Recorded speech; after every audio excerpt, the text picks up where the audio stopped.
Hey YouTube, FatMan's back. Having breakfast again, like I try to do every day, but I don't always do so good. Some scrambled eggs with ham mixed in there from leftover from Easter. My banana, nice hot cup of coffee, a little OJ, some toast, and I'm good to go. So, hang out for a minute. I'm going to eat this, and we'll talk a little bit. I'll be back in a minute. Hey guys, I'm back. It's the day after Easter. I'm going to try to make these Monday breakfast chats a little bit more regular. I was hoping to have some cinnamon rolls this morning, but the element in the oven went to heck on us. So there was no way to cook, no way for my wife to bake the cinnamon rolls. I don't bake a lot. I cook. Matter of fact, I'm going to throw on some pea soup tonight because I make a pretty good split pea soup, and I'll use some leftover ham. So I got some bean and ham soup in the pipe. Maybe I'll do a video of the split pea soup. I make a pretty good one, I've been told, and I like it. So, anyway, over the weekend, I was talking with one of my daughters, and we came across the subject of, the stuff hitting the fan, and what do you do? And we decided, and we both agreed, which doesn't happen very often, that it's the skills that you possess that are going to get you through life. It's not so much the stuff that you have. It's not stuff. It's the skill set to make the stuff. If you're prepping, you're better off to lay in a supply of seeds as opposed to a ton of food. Now, animals are still going to be around. You're still going to be able to find cattle and pigs and sheep and goats and what have you. And you're going to be able to keep them. They are domesticated. You'll be able to keep them. There's your meat, there's your milk, eggs from the chickens. I mean, you don't want to eat your supply of eggs, of course, but, and your supply of milk.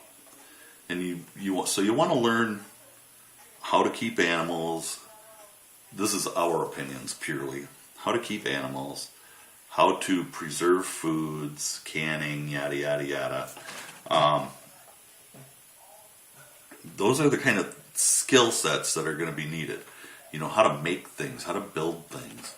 Because what's going to happen? Do we really, really think that the end of the world as we know it is going to be the total destruction and decimation of entire cities?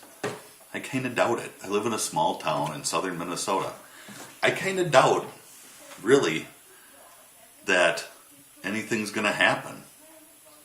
Why? There's nothing here that anybody would want to destroy this town for. Nothing at all. Maybe the railway that comes through here, but even that's not that big a thing. So, really, who would want to destroy a small town like this? Maybe living in a big city, it's different. The worst thing that I can see happening here is we lose power. And you can still live in your house without power. You just have to find alternatives. You have to find different ways to do things. What do you do when you got to go to the bathroom? That's a tough one to come up with. How do you preserve your food? I mean, you've got a refrigerator and a freezer full of food. What are you going to do with all that? It's going to spoil if you don't do something with it. Well, these are the kind of things that we talk about, and it's the skills to replenish the supplies that you use that are probably going to be the most important. I can lay in a supply of stuff for 2 years if I want to. I don't want to. I'm happy with 3 to 5 days worth of preps, so to speak. But having things like seeds and knowing how to preserve those seeds for more than, you buy a package of seeds from your garden supply store and they don't last that long. So how do you do that? How do you, it's going to take more than 1 or 2 people to continue on. You should be in a group. We are a social people. I mean, we need to have our groups, and we need to kind of like have a pack. Do you have any like-minded people that are going to be with you? I do. You know, and between us, I mean, I have my first aid and CPR certifications, as does my wife.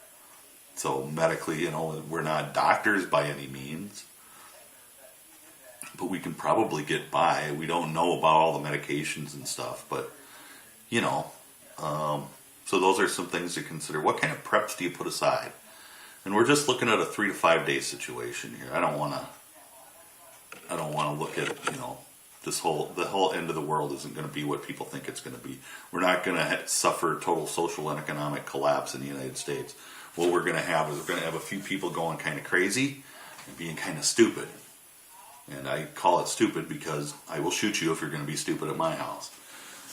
But, well, at least in that situation where there's crazy, stupid people running around.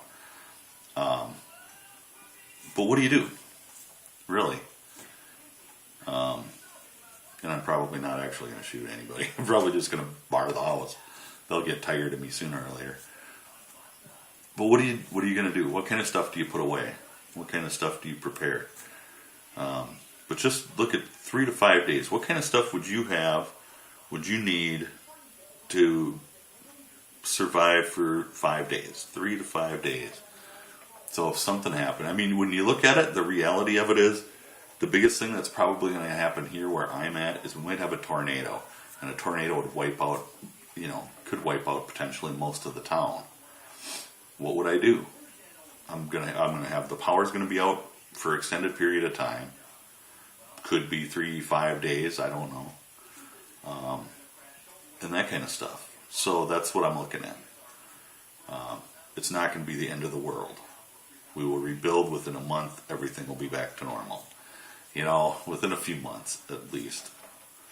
So in that kind of situation. So leave a couple of comments below. Let me know what your thoughts are on that.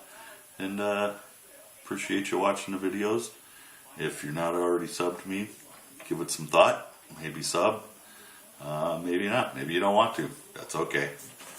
But I'm going to try to do this segment, a little breakfast with a fat man.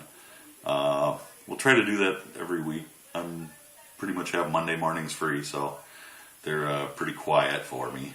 So we'll see what we can do, and let's give it a little time. And when I think there's enough comments down there, we'll bring this up again on our Monday morning chat. Thanks for watching. I appreciate all that you do. Have a good day, YouTube. Bye.